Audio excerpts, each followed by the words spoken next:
کہ میں نے قسم کھائی تھی کہ کبھی دوبارہ اس لفافے کو ہاتھ نہیں لگاؤں گی۔ میں نے جلدی سے فون نمبر والی چٹ نکالی اور کانپتے ہاتھوں سے نمبر ڈائل کیے۔ دوسری بیل جانے لگی۔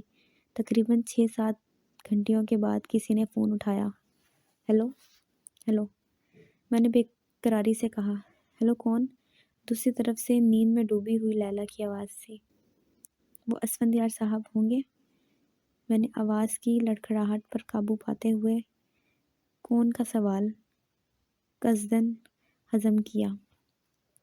آپ کون بول رہی ہیں؟ وہ دوسری طرف سے تھیکے جتون سے پوچھا گیا۔ شاید اس کی آنکھیں کھل گئی تھیں۔ کون کو چھوڑیں یہ بتائیں، اسفند موجود ہیں؟ میں نے تلخی سے کہا۔ جب تک آپ یہ نہیں بتائیں گی کہ آپ کون ہیں میں آپ کے سوال کا جواب نہیں دوں گی، دوسری طرف سے ہٹ دھرمی سے کہا گیا۔ اسفند صاحب کو پیغام دے دیں کہ ان کے گھر سے فون آیا ہے، سخت ایمرجنسی ہے، ان کی سسٹر نیہا موت و حیات کی دہلیز پر کھڑی ہے اور ڈرائیور چھٹی پر ہے اور ایک لمحہ ضائع کیے بغیر پہنچ جائیں ورنہ کچھ بھی ہو سکتا ہے۔ میں نے ایک ہی سانس میں کہہ کر اس کا جواب بغیر سنے ریسیور کریڈل پر ڈال دیا۔ میرا سانس یوں پھول رہا تھا جیسے میں نے ایک لمبی مسافت دوڑ کر طے کی ہے۔ چند لمحوں میں نے خود کو سنبھالنے میں لگائے اور پھر تیزی سے کمرے سے باہر نکل گئی۔ اگر اس نے اسفند کو نہ بھیجا تو؟ میں نیہا کے کمرے میں پہنچتے ہی یہ سوچ کر کانپ اٹھی۔ کیا کیا ہے؟ اماں جی نے میری صورت دیکھ کر کھڑی ہوئی آنکھوں اور ناک سرخ ہو رہے تھے۔ جی وہ فون کر کے آئی ہوں اسفند کو، میں نے نظریں چرا کر نیہا کے پاس بیٹھتے ہوئے کہا۔ وہ خود ملا تھا؟ وہ بے چینی سے بولی۔ نہیں، میں نے پیغام دے دیا ہے، میں نے نیہا کی ہتھیلیاں رگڑتے ہوئے کہا۔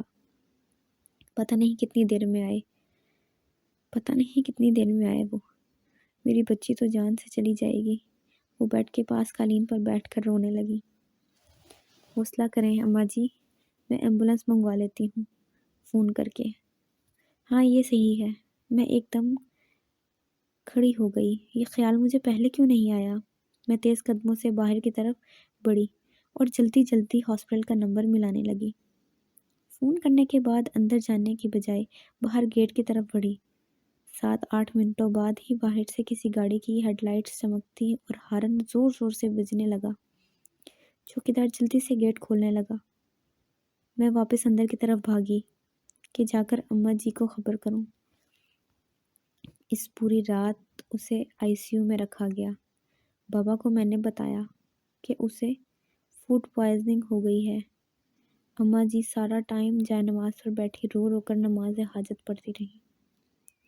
اور یہ شاید ایک ماں کے دکھی دل کی دعائیں ہیں جو خدا نے روٹھی ہوئی زندگی پھر سے اس کی جھولی میں ڈال دی۔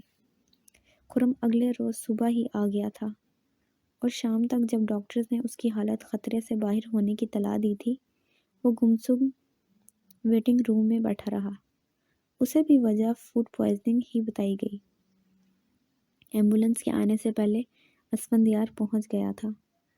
اس نے سٹارٹ گاڑی گیٹ کے باہر ہی کھڑی کی تھی اور اڑتا ہوا نیہا کے کمرے میں پہنچا تھا اور لمحوں میں کسی چڑیا کی طرح اپنی باہوں میں اٹھا کر باہر لے آیا تھا۔ میں تیزی سے پیچھے سیٹ پر جا بیٹھی۔ اماں جی گھر پر رہیں۔ میں نے ہاسپٹل جا کر انہیں فون کیا۔ پھر وہ دن نکلنے پر بابا کے ساتھ ہاسپٹل آئی تھیں۔ بابا اور خرم کو فوڈ پوائزننگ سے مطمئن ہو گئے تھے، لیکن جب شام کو ڈاکٹرز نے اسے کمرے میں شفٹ کرتے ہوئے میڈیکل رپورٹ اسفندیار کے ہاتھ میں پکڑائیں تو انہیں پڑھتے ہوئے اس کے ماتھے کی شکنیں لمحہ بہ لمحہ بڑھنے لگیں۔ خرم نے آگے ہو کر رپورٹس پڑھنا چاہی تو اس نے سرد مہری سے انہیں فولڈ کر کے ہاتھوں میں پکڑ لیا۔ خرم کو بابا نے آواز دے کر اپنے پاس بلایا تو اسفندیار کڑے تیوروں کے ساتھ میری طرف بڑھا۔ یہ کیا ہے؟ اس نے رپورٹس کا رول میرے آگے کرتے ہوئے مدھم مگر تیکھی آواز میں غراتے ہوئے کہا۔ ظاہر ہے جو ڈاکٹرز نے تشخیص کیا ہوگا وہی ہوگا۔ میں نے کچھ بے نیازی سے کہا۔ جب اس نے یہ حرکت کی تھی تم کہاں تھی؟ اس کا سوال اتنا فضول تھا کہ میرا دماغ گھوم گیا۔ مسٹر اسفندیار، میرا اس سے جو بھی تعلق بنتا ہے وہ آپ کے حوالے سے ہے، اور معاف کیجیے گا، یہ سوال تو مجھے آپ سے کرنا چاہیے تھا کہ اس نے جب یہ حرکت کی تھی اس وقت کہاں تھے آپ؟ میں نے چبا چبا کر ایک ایک لفظ ادا کیا تو اس کے بدن کا سارا خون جیسے چہرے میں سمٹ آیا۔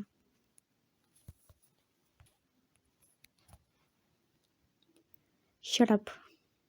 اگر ہاسپٹل نہ ہوتا تو شاید اس کا جواب شٹ اپ کی عملی تفسیر ضروری ہوتا۔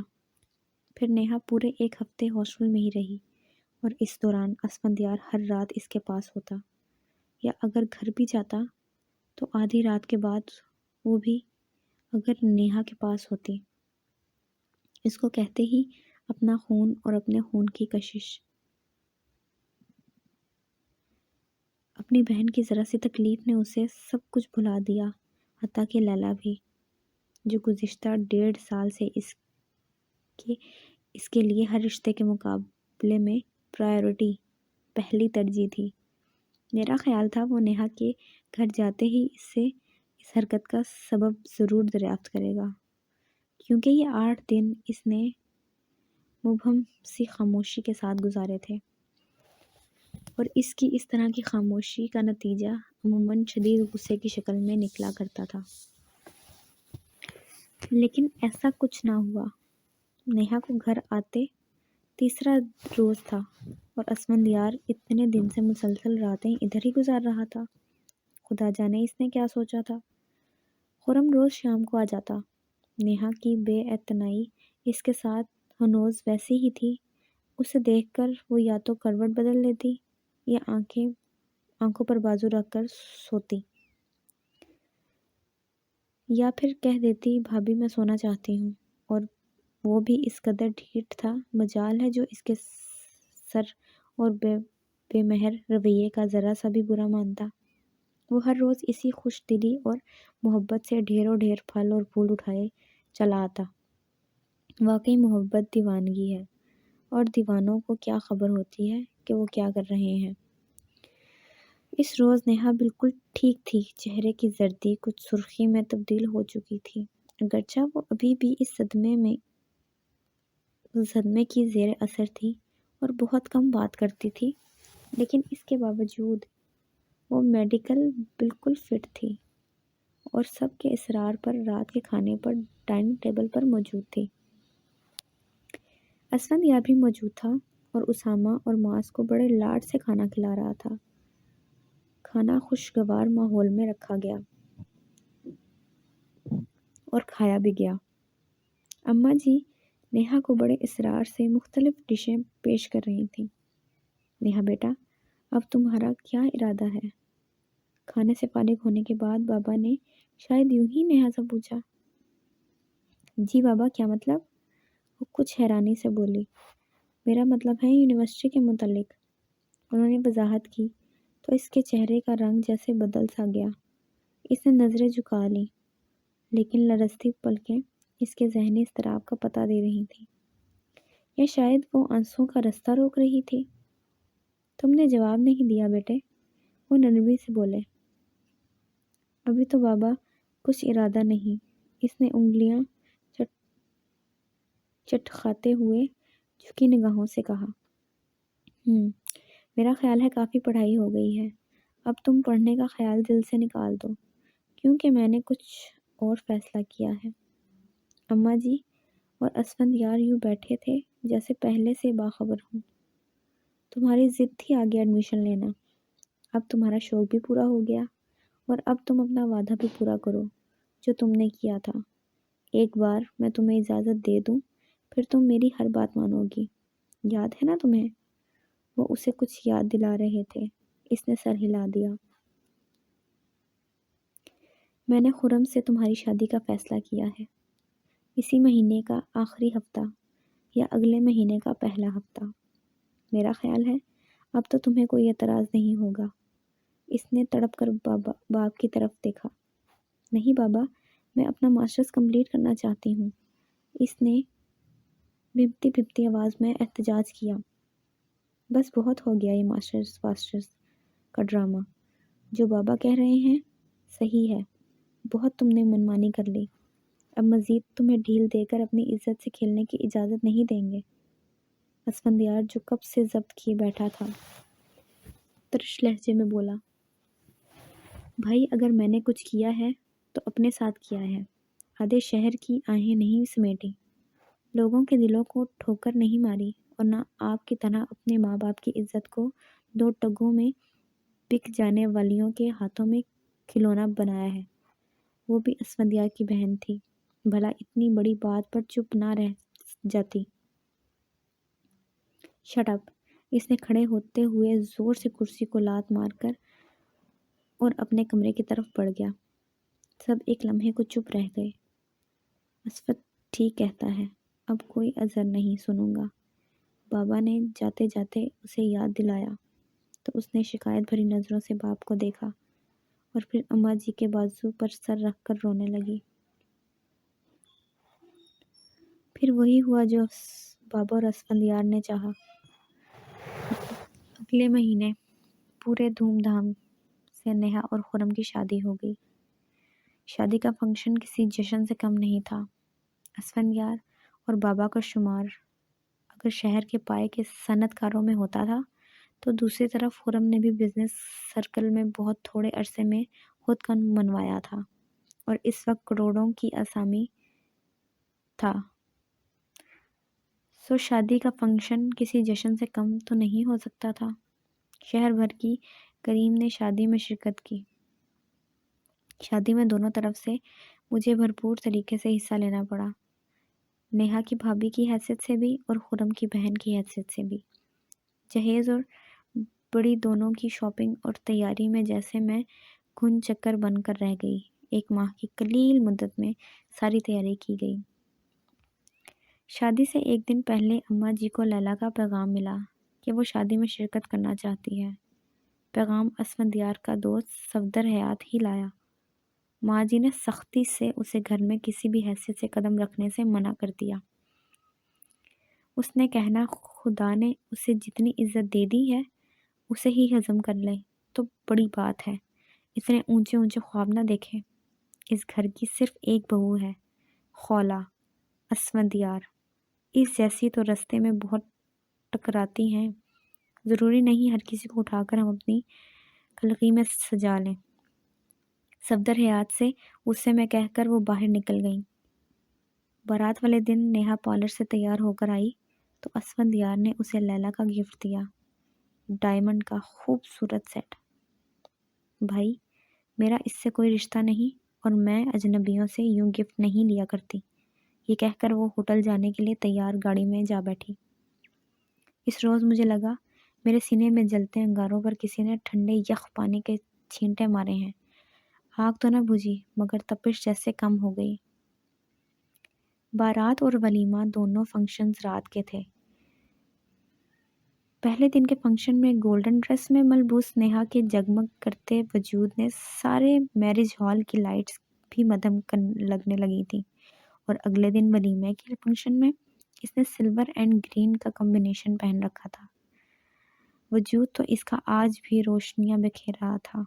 پتہ نہیں کیوں مجھے لگ رہا تھا جیسے وہ ایک ہی رات میں صدیوں کی مسافت طے کر آئی ہے۔ پھر میں نے اپنا وہم سمجھ کر جھٹک دیا۔ ڈارک گرے سوٹ میں خرم کسی ریاست کا ولی عہد لگ رہا تھا، اور پھر نیہا تو اس کے دل کی سب سے بڑی خواہش تھی۔ پھر بھلا کیا ہوا؟ میں نے دونوں کے بجھے بجھے چہرے دیکھ کر سوچا، لیکن یہ میرا وہم نہیں تھا۔ نیہا کیا بات ہے، اتنی خاموش کیوں ہو؟ اگلے روز جب شام کو وہ دونوں ملنے کے لیے آئے، نیہا اماں جی کے پاس بیٹھی باتیں کر رہی تھی۔ وہ اٹھ کر باہر گئیں تو میں پوچھ بیٹھی، کیا بات بھابھی؟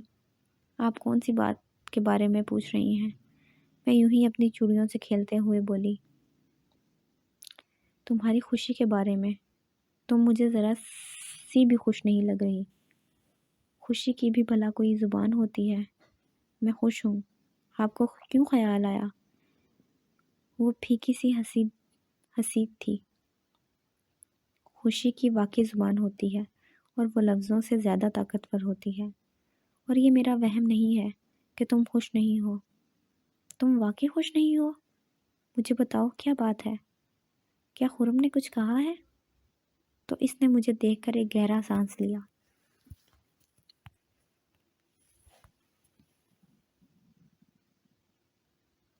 بھابی، یہ محبتیں، یہ نفرتیں، یہ سب دھوکہ ہے، فریب ہے ہماری نظر کا۔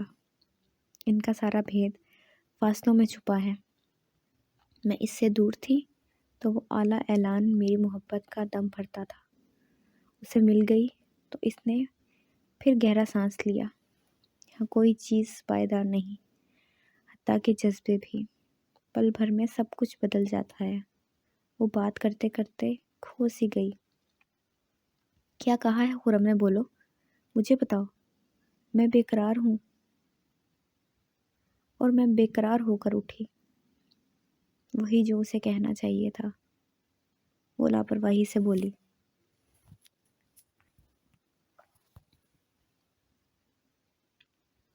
کیا تم سے زبردستی کی گئی ہے یا کہ تم اس سے شادی پر راضی نہیں تھی؟ اس بات کا غصہ ہے اسے۔ میں نے قیاس کیا، نہیں خرم کا کوئی دوست ہے یونیورسٹی میں۔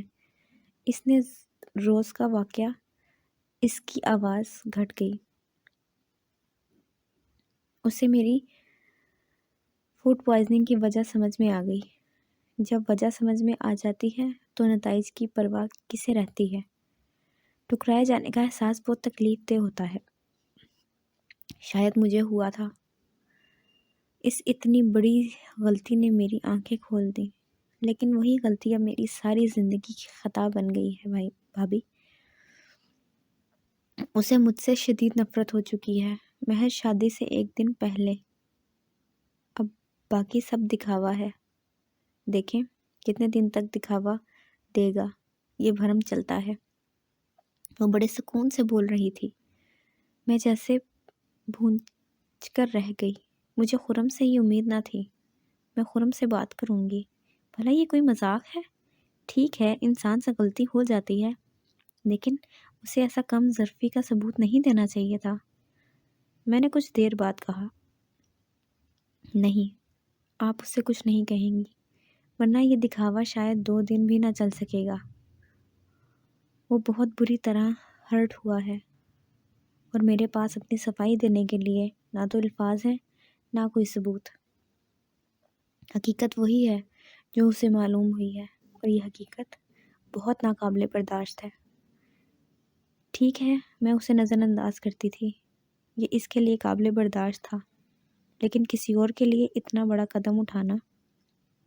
اب اگر میں اس کے سامنے 1000 بار بھی قسم کھاؤں کہ وہ واقعی میری حماقت تھی، نادانی تھی، اب میں صرف اس کے ساتھ مخلص ہوں، وہ کبھی بھی یقین نہیں کرے گا۔ ایک اندیکھی رقابت نے اسے اندر تک ہلا دیا ہے۔ پتہ نہیں میں زندگی میں اب کبھی اپنا اعتماد بحال کر پاؤں گی یا نہیں۔ اب یہ میرا ہیڈک، سر درد ہے۔ آپ فکر مند نہ ہوں، وہ اتنی بڑی بات اتنے سکون سے کہہ رہی تھی جیسے معمولی بات ہے۔ پھر اس کے منع کرنے کے باوجود میں نے خرم کا ذہن صاف کرنے کی کوشش کی۔ اسے بتانا چاہا کہ انسان سے چھوٹی موٹی غلطی ہو جاتی ہے۔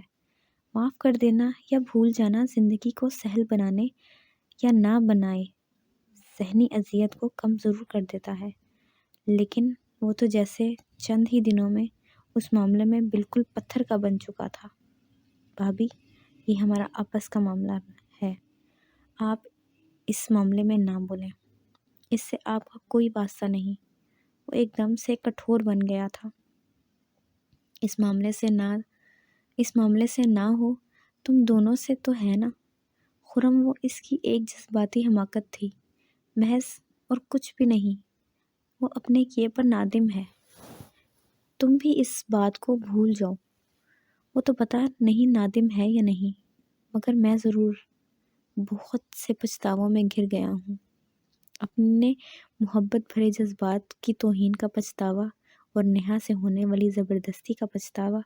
بھابھی، میرا دل اس محبت سے ایک دم سے خالی ہو گیا ہے، بالکل بلینک، اور محبت کہنے سے تو نہیں ہوتی، یا یہ یا تو ہوتی ہے یا نہیں ہوتی۔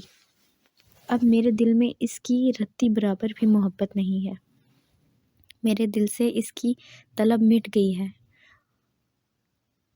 اور بنا طلب کے اگر سمندر بھی سامنے آ جائے تو بندہ اس کی طرف آنکھ اٹھا کر بھی نہیں دیکھتا۔ وہ کہتے ہوئے اٹھ کر باہر چلا گیا، اور میں جیسے سناٹے میں گھر کر رہ گئی۔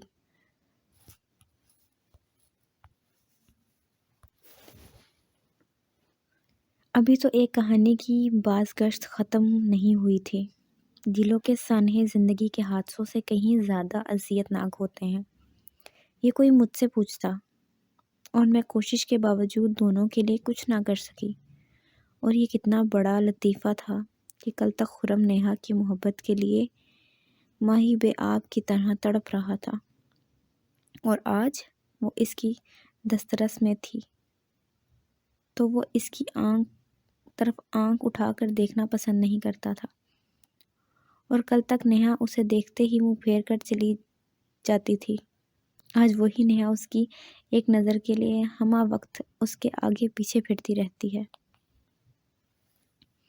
اسفندیار اگر بھٹکا تو بہت دور نہیں گیا تھا کہ اسے ڈھونڈنا ناممکن ہو جاتا۔ اب تو اس سے متعلقہ ہر شخص جانتا تھا کہ اگر وہ ادھر موجود نہیں تو ڈیفینٹ سی بات ہے ڈیفنس کے کسی بلاک کی سب سے خوبصورت کوٹھی میں موجود ہوگا۔ لیکن خرم جو بھٹکا تو اتنی دور نکل گیا کہ اسے ڈھونڈنا ناممکن ہو گیا تھا۔ وہ اکثر راتوں کو گھر سے غائب، وہ ڈرنک کرنے لگا تھا، اور گھر سے باہر اس کا کوئی اور ٹھکانہ نہیں تھا۔ وہ محض دل کے سکون کے لیے ہر رات ایک تتلی کے پیچھے دیوانہ وار بھاگ رہا تھا، اور اسے روکنے والا کوئی نہیں تھا۔ اسفندیار اسٹینڈ لیتا اس کے خلاف تو کس منہ سے؟ خرم حد سے زیادہ بدلحاظ ہو گیا تھا، اور نیہا کے اور تارویے نے اسے اور شے دی تھی۔ وہ اس کی ہر حرکت پر اس کا خواہ دفاع کرتی تھی۔ اس پر اس کی اسفند سے بھی تلخ کلامی ہو گئی تھی۔ بھائی، یہ دنیا مکافات عمل ہے، مکافات عمل کی جگہ ہے۔ آپ جیسے بیویوں کے ہوتے ہوئے جب گندگی میں گرتے ہیں تو وہ یہ کیوں بھول جاتے ہیں کہ ان کی بھی کوئی بہن ہوتی ہے؟ ان کا یہی کیا کل کو ان کی بہن ان کی بیٹی کے ساتھ بھی پیش آ سکتا ہے، اور انہیں آئینہ دکھا سکتا ہے ان کی بینائی ٹھیک ہو تو۔ نیہا کے جواب کے بعد اسفندیار نے اس معاملے میں بولنا ہی چھوڑ دیا تھا۔ اس نے جس جہنم میں پھینکا تھا، آج اسی جہنم میں، اسی دوزخ میں اس کی بہن بھی تھی، لیکن شاید اس کی بصارت اتنے روشن چیز کو دیکھنا ہی نہیں چاہ رہی تھی۔ 4 سالوں میں نیہا کے 2 بیٹیاں ہوئیں، وجیہہ اور سامیہ، مگر خرم پر اس کا ذرا برابر اثر نہ ہوا تھا۔ وہ اس کی دفن شدہ محبت کو زندہ کرنے کے لیے نیہا کو اپنے آپ کو فنا کر دیا تھا، مگر اس کے پتھر دل کو موم نہ کر سکی۔ دل کی کنسٹرکشن صرف کانچ سے نہیں ہوتی، پتھر بھی ہوتا ہے جو کانچ کو توڑ پھوڑ کر اپنے اندر دب کر لیتا ہے۔ اس کا دل بھی اب صرف پتھر کا تھا، اور بارش کے موسم کا جذبوں کا کچھ اثر ہوتا ہے۔ پتھر دل کو وہ دونوں معصوم صورتیں بھی نہ بھلا سکی، اور ایک دن وہ سب کچھ چھوڑ چھاڑ کر جرمنی چلا گیا، بنا کچھ بتائے، بنا کچھ سنے، اور کتنے مہینے اپنا پتہ نہ دیا۔ اماں جی اور بابا نے نیہا کی کتنی منتیں کی کہ وہ ادھر آ جائے، مگر اس نے اپنے گھر کی چوکھٹ نہ چھوڑی۔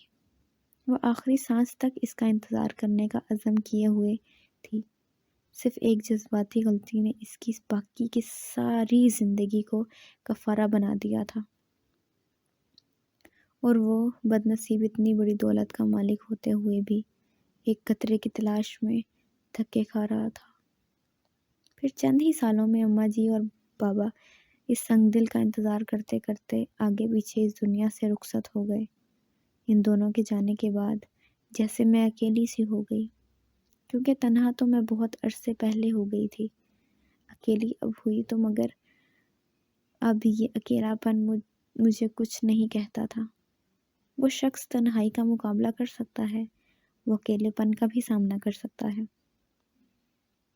معاذ اور اسامہ بڑے ہو گئے تھے، اور اسفندیار کی ابال کی طرح اٹھنے والی محبت کی شدت میں کبھی کمی آ چکی تھی۔ وہ بہت کم اب ادھر جاتا تھا، اور پھر جس طرح اماں جی اور بابا کے آخری دنوں میں نے ان کی خدمت کی تھی، اس نے شاید اسفندیار کو متاثر کیا تھا، یا اس واہ واہ نے جو لوگوں نے میرے اتنے بڑے دل کے مالک ہونے پر کی تھی۔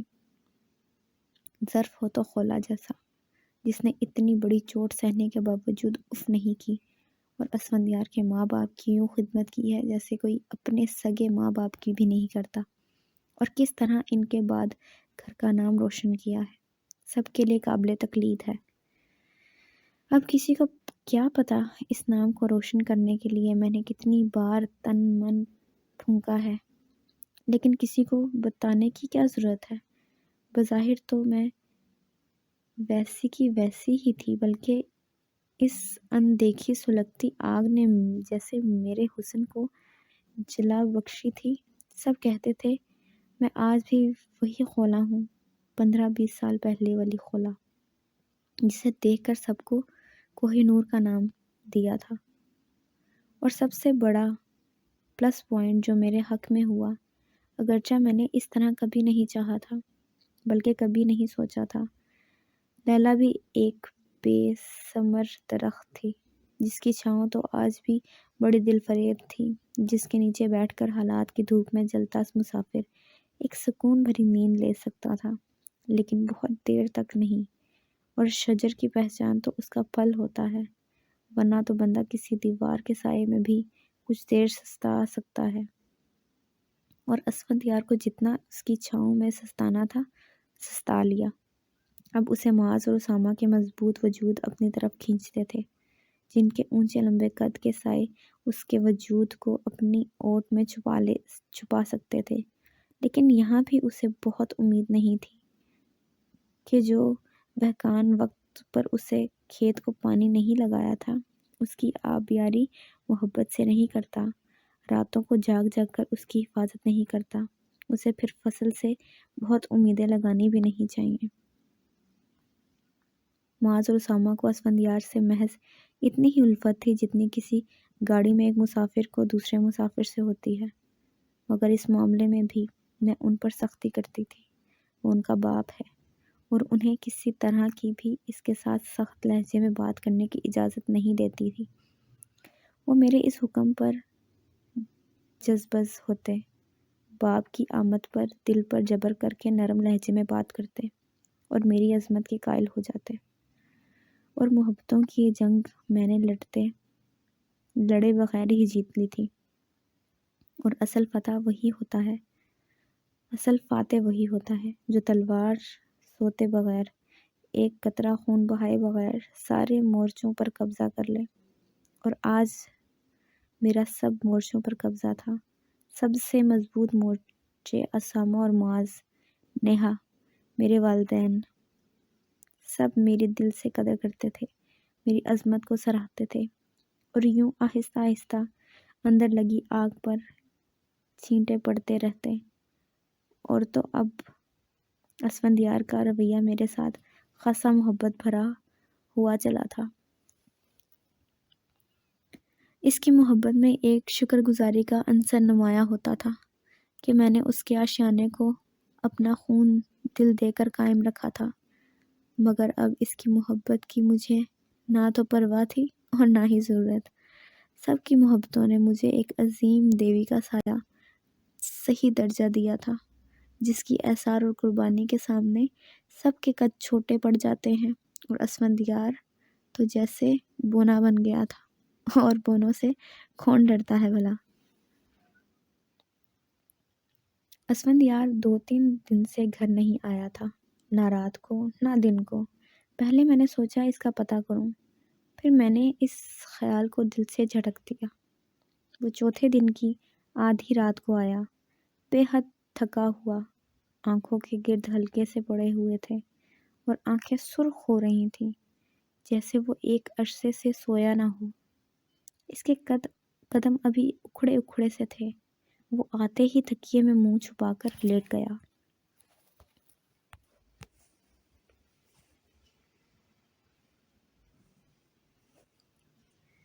کیا بات ہے، طبیعت تو ٹھیک ہے؟ پاس کھڑے ہو کر میں نے رسمی لہجے میں پوچھا۔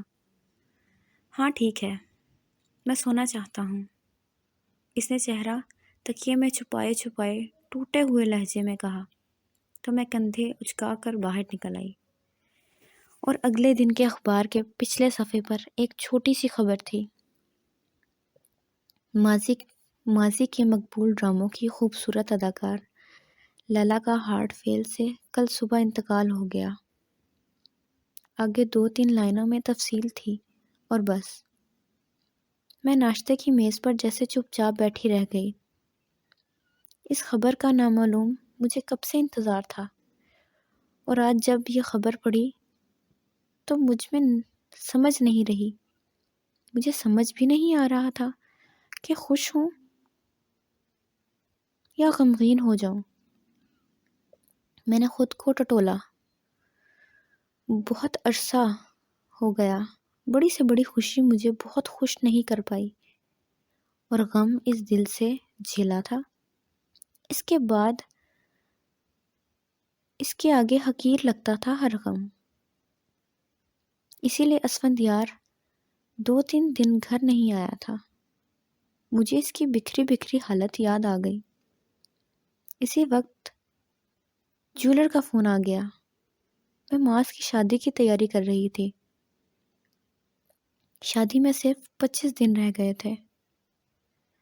معاذ نے اپنی کلاس فیلو سائمہ کو پسند کیا تھا، اور میں اس کی پسند کو پسند کر لیا تھا۔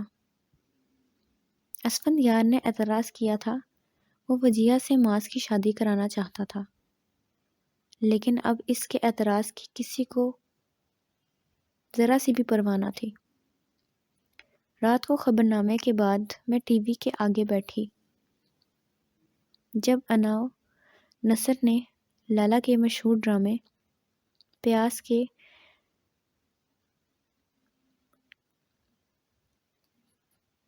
اس کے کیریئر اور سب سے اس کی کلاس ڈرامہ تھا۔ پیاس ایک ایسی لڑکی کی کہانی تھی جو ساری زندگی بے غرض محبت کی تلاش میں گزار دیتی ہے، اور تلاش وہ کتنے ہی دھوکے کھاتی ہے، کتنے لوگوں کے پیچھے بھاگتے بھاگتے بالآخر ختم ہو جاتی ہے۔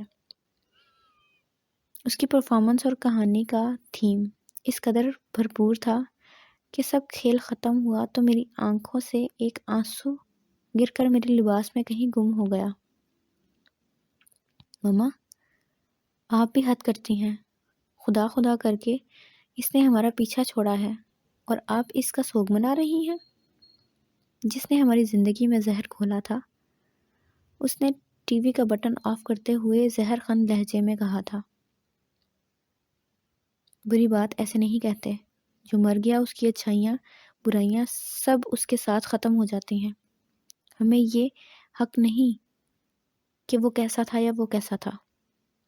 میں نے اسے ٹوک دیا۔ میں نے بچوں کو ہمیشہ اچھا اخلاق کا سبق دیا تھا۔ میں جانے کے لیے پلٹی تو پیچھے اسفندیار کھڑا تھا۔ اس کی آنکھوں میں وہی دردمندانہ محبت کا جذبہ چھلک رہا تھا۔ میں کترا کر باہر آ گئی۔ دیکھا پاپا، ہماری ماما کتنی عظیم ہے۔ یہ اسامہ کے الفاظ تھے جو میں نے باہر نکلتے وقت سنے۔ جیسے سینے میں جلتا ایک اور انگارہ ٹھنڈا ہو گیا۔ گزرتا وقت میری عظمتوں میں اضافہ کرتا چلا گیا۔ اسفندیار کا قد اور چھوٹا ہوتا چلا گیا۔ اب وہ دل و جان سے میری عظمت کا قائل ہو چکا تھا اور اب بہت سارا وقت میرے ساتھ اور بچوں کے ساتھ گزارنا چاہتا تھا۔ لیکن اب نہ مجھے اس کے ساتھ کی ضرورت تھی اور نہ ہی اس کے وقت کی، اور نہ عادت رہی تھی اور نہ ہی بچوں کو۔ معاذ سائمہ میں مصروف ہو گیا تھا اور اسامہ بزنس میں، اور تقریباً اب سے 6 ماہ پہلے میں نے اسامہ کی خواہش پر اس کی شادی وجیہہ سے کر دی۔ خرم اس دوران صرف 2 بار پاکستان آیا اور چند روز رہ کر پھر واپس چلا گیا۔ نیہا کو اندر ہی اندر غم کی دیمک چاٹ رہی تھی۔ اسے بلڈ کینسر ہو گیا، مگر شاید خرم کو اس بات کا علم نہیں ہوا تھا، شاید۔ اور آج سے تقریباً 4 ماہ قبل ایک دن اچانک بیٹھے بیٹھے اسفندیار کو ہارٹ اٹیک ہو گیا، اور میری جان تو جیسے آدھی اس کے ساتھ ہی نکل گئی۔ اس کے انتظار میں رت جگہ گزارتے گزارتے میں نے اللہ سے لو لگائی تھی۔ اسفندیار کو ہارٹ اٹیک ہوا، میں نے جیسے رب کی چوکھٹ ہی تھام لی۔ دن رات گریزاری کر کے میں نے خدا سے اس کی زندگی کی بھیک مانگی، اور پھر شاید خدا کو میری التجا پر رحم آ گیا اور اس نے اسفندیار کو نئی زندگی دے دی۔ وہ زندگی جو لیلا کی جدائی کا زخم نہ سہ سکی تھی، اب ختم ہوتی جا رہی تھی، اور اس کی جگہ نئے اسفندیار نے جنم لے لیا تھا۔ پور پور میری عظیم محبت کے احساس سے بھیگا ہوا اسفندیار، بچوں کی ایک محبت بھری نظر کا پیاسا اسفندیار۔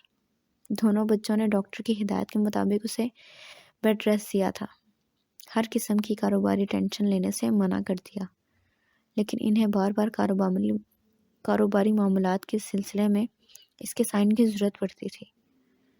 کچھ اس وجہ سے اور کچھ ان کی بے پناہ فرمانبرداری سے متاثر ہو کر اسفندیار نے فیکٹری اور دونوں کے نام منتقل کر دیے، اور تقریباً 1.5 ماہ پہلے ہماری شادی کی 30ویں سالگرہ کے موقع پر یہ گھر اس نے میرے نام کر دیا۔ وہ کہیں نہیں جائے گا، لوٹ کر تمہارے پاس ہی آئے گا۔ تم حوصلہ کرو، صبر کرو۔ یہ میری ماں کے الفاظ تھے جو آج سے 1.5 ماہ پہلے پورے ہوئے، اور وہی گھر جس سے آج سے 22 سال پہلے اسفندیار نے مجھے دھکے دے کر نکالا تھا، وہ آج میرے نام تھا۔ مدھم مدھم برسوں سے سلگتی آنچ پر جیسے کسی نے ڈھیر سا ٹھنڈا پانی ڈال دیا تھا۔ بس اب تو دھواں سارا ہو گیا تھا، ایک تپش کا ذرہ سا احساس۔ اور آج اسفندیار کو اسی محل سے باہر دھکیل کر میں نے وہ احساس بھی ہمیشہ کے لیے ختم کر دیا تھا۔ اندر باہر موسم ایک جیسا ہو گیا تھا، ٹھنڈا ٹھار اتنے سالوں سے بھڑ بھڑ جلتا لاؤ ایک دن سے ایک دم سے جیسے نخلستان بن گیا تھا۔ میں آج بے حد خوش ہوں، بے حد زیادہ۔ میں نے کرسی سے اٹھتے برفیلی فضا میں گہرے گہرے 2-3 سانس لیے۔ شاید رات بھی چلی تھی، بارش نامعلوم کب کی تھم چکی تھی۔ اب ہر طرف بارش کے بعد کا سناٹا پھیلا ہوا تھا۔ میرا خیال ہے مجھے اندر چلے جانا چاہیے۔ میں نے دھند میں لپٹے آسمان کو دیکھتے ہوئے سوچا، وہ کہاں گیا ہوگا لیلا کی کوٹھی بیچ کر؟ تو اس نے سارا سرمایہ ٹیکسٹائل مل میں لگا دیا تھا۔ وہ کہیں بھی ہوگا۔ مجھے اب اس کا خیال خود کو دور کر لینا چاہیے تھا۔ میں نے سر جھٹکتے ہوئے یوں ہی گیٹ کی طرف دیکھا۔ اس وقت محسوس مجھے ہوا کہ اندر کہیں فون کی بیل بج رہی ہے، اگرچہ اب میرے دل سے ہر بوجھ اتر گیا تھا۔ پہلے جب اسفندیار گھر سے باہر ہوتا تھا تو میں پیر جلی بلی کی طرح ساری رات دل پر منہ بوجھ لیے جاگتی رہتی تھی، لیکن نیند تو آج بھی میری آنکھوں میں نہیں تھی۔ میں نے تھک کر آنکھیں بند کر لیں۔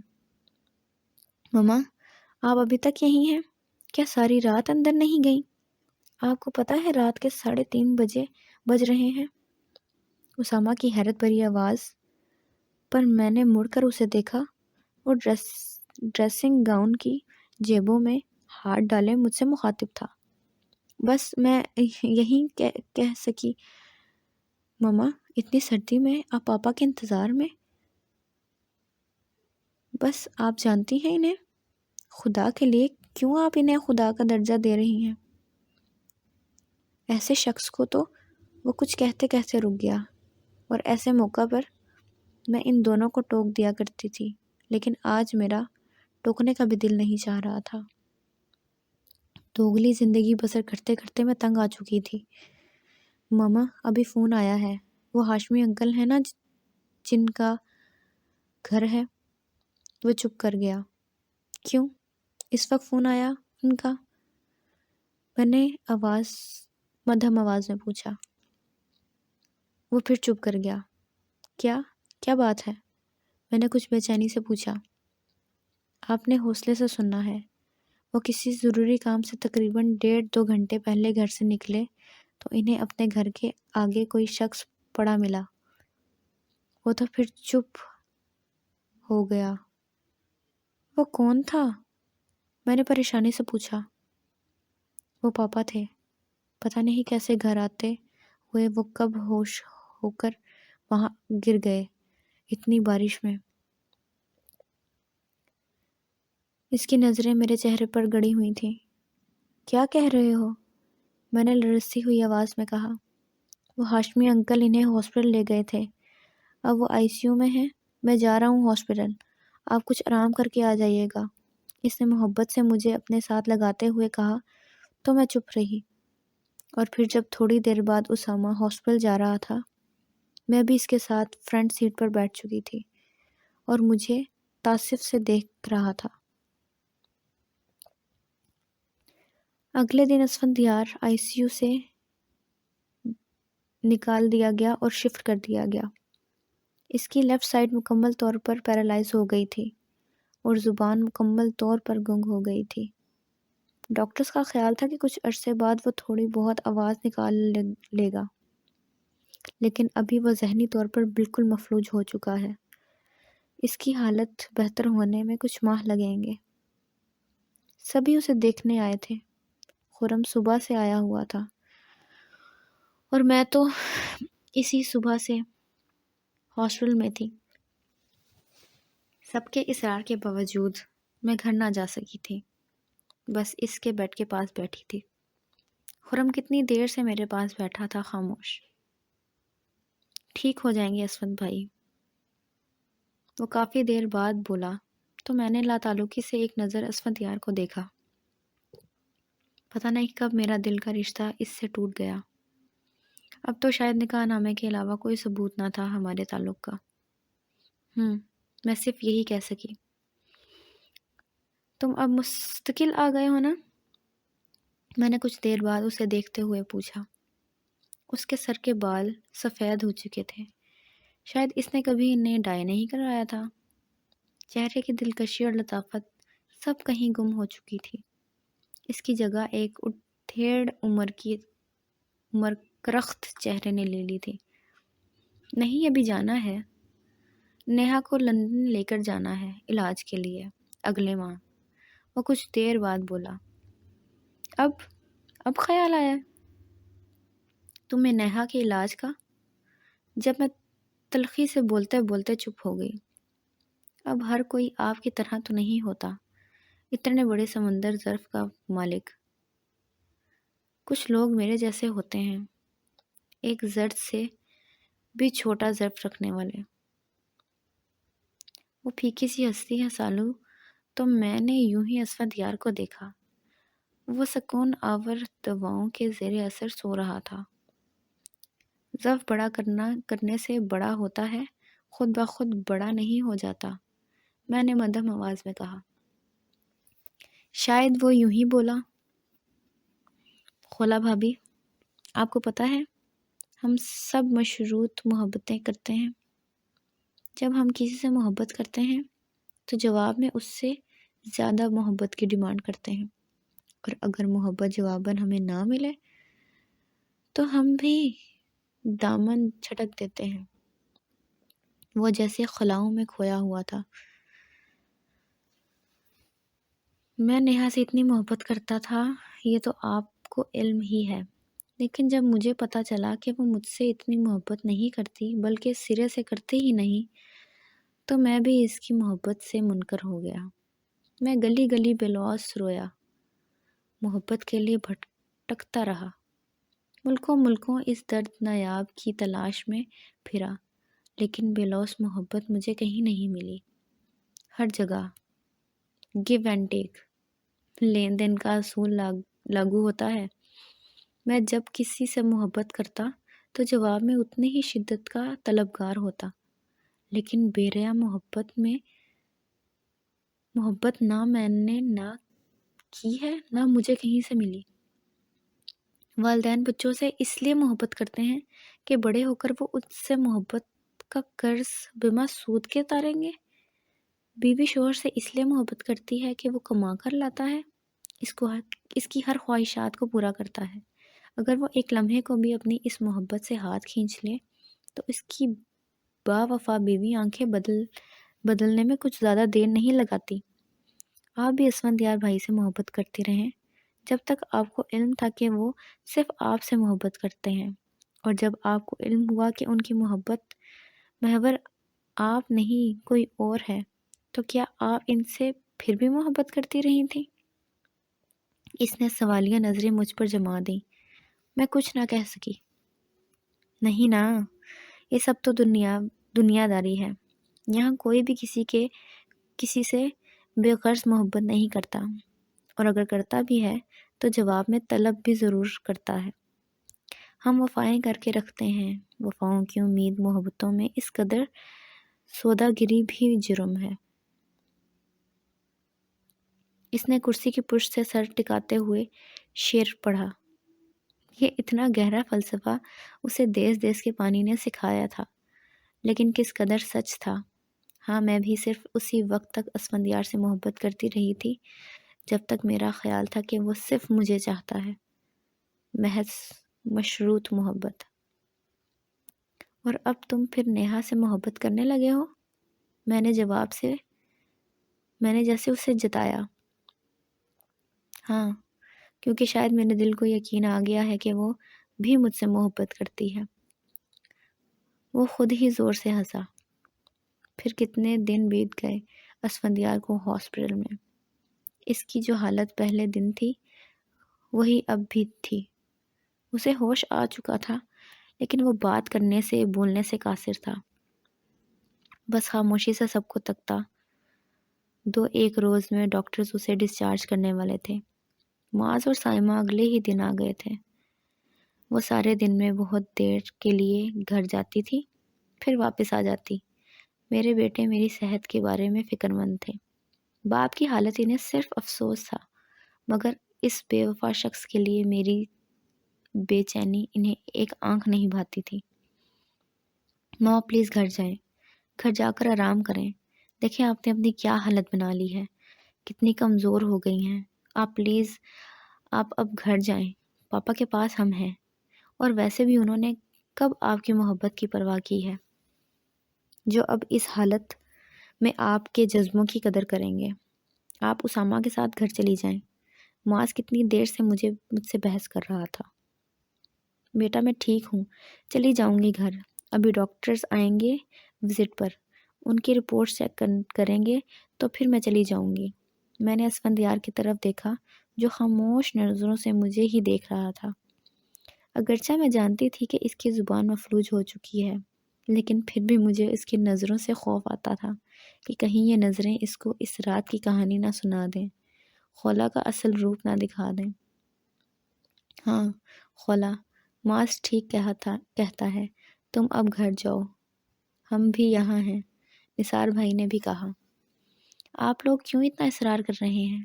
میں ٹھیک ہوں، چلی جاؤں گی گھر، اور گھر جا کر مجھے کون سا چین آتا ہے، مجھے بس یہیں رہنے دیں۔ میں نے اسفندیار کی شکایت آمیز نظروں سے گھبرا کر آنکھیں جھپکاتے ہوئے کہا۔ کہاں ہوتی ہیں آج کل کے زمانے میں ایسی وفا شوہر پرست بیویاں؟ خولا تم نے حق ادا کر دیا بیوی ہونے کا۔ ہاں، ایسی ہی نیک تینت بیویوں کے لیے خدا نے جنت کی بشارت دی ہے۔ تم ہم سب کے لیے ایک روشن مثال ہو تقلید کی۔ ہمیں واقعی تم پر فخر ہے۔ یہ بڑی بھابھی تھی اور میرا سینہ ٹھنڈا پڑنے کے بجائے جلنے لگا۔ خولا بنتے تالیہ، جس کا شوہر اس سے ناراض ہو گیا تھا، اس نے نبی پاک صلی اللہ علیہ وسلم کے پاس جا کر رو رو کر دہائی دی کہ جب تک میرا شوہر مجھ سے راضی نہیں ہوگا میں تو کچھ کھاؤں گی نہ پیوں گی۔ اس کی فریاد نے عرش ہلا دیا تھا کہ خدا کو وحی نازل کرنا پڑی۔ وہی خلا آج بھی عورتوں کے لیے ایک مثال ہے، تقلید کی روشن مثال۔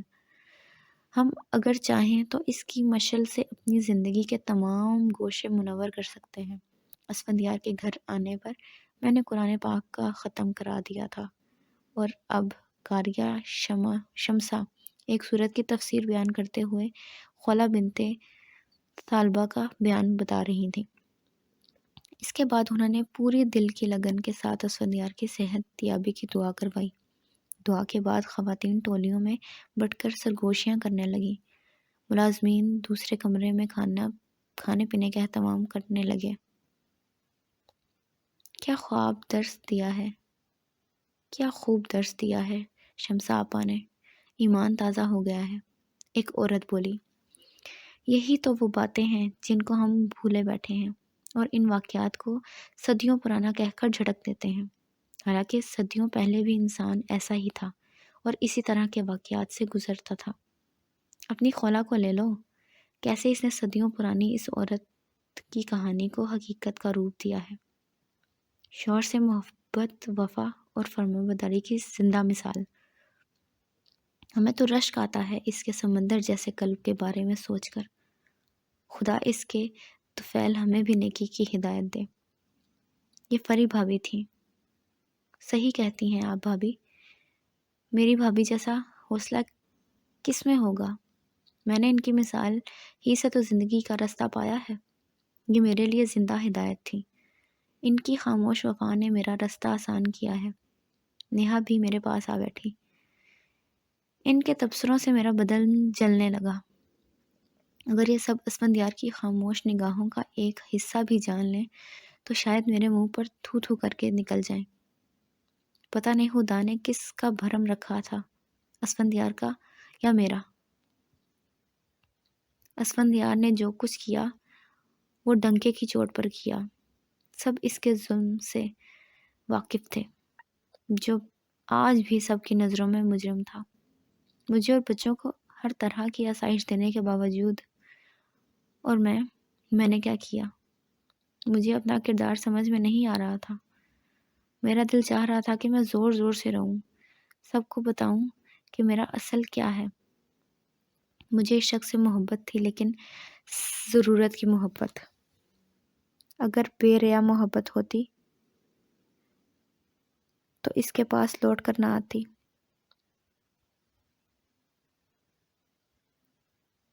میں اپنی یہ میری نئی ظرف کہلائی۔ کمائی یہ فرمانبردار اور مطیع بیٹے نے یہ تعریف و تحسین کے قلابے، یہ عظمت و عزت کا منصب، اور میرا یہ اصل کیا ہے؟ اگر کوئی مجھے اس رات دیکھ لیتا تو میں جو خرم کو سمجھاتی تھی کہ وہ معاف کر دے کہ غلطی انسان سے ہوتی ہے اور خود اس کی ایک خطا نہ بخش سکی، اس کا زہر 22 برس اندر ہی اندر پالتی رہی کہ آج میرے وجود کے زہر سے یہ شخص مفلوج ہو گیا ہے۔ میں نے 22 برس جلن اور انتقام کی آگ میں جلتے گزار دیے، اور آئندہ کے باقی برس پچھتاوے اور ملال میں، کہ خدا ہر کسی کو ایک موقع ضرور دیتا ہے اور ہم اکثر ہی اس موقع کے فائدہ نہیں اٹھا پاتے، اسے سمجھ ہی نہیں سکے۔ اسفندیار کو یہ موقع اگر 22 برس پہلے ملا ہوتا تو مجھے فقط 15 روز پہلے اس کی طرح میں نے بھی کندن بننے کا یہ موقع گوا دیا، خدا کی رضا کو انتقام کی بھینٹ چڑھا دیا، اور اس کے بعد بھی ایک پل کی خوشی نہ مل سکی۔ لیکن نہیں، ابھی تو میرے پاس وقت ہے۔ اگرچہ ہر کسی کو 2 چانس نہیں ملا کرتے، لیکن مجھے دوسرا موقع بھی دیا گیا ہے، خدا کی رضا حاصل کرنے کا موقع، اور میں اس موقع کو ضائع نہیں کروں گی۔ اور توبہ کا در تو ہمیشہ کھلا رہتا ہے، اگر سچے دل سے کی جائے۔ مجھے بھی یہ در کھٹکھٹانا ہے اور گوہر مقصود ضرور حاصل کرنا ہے۔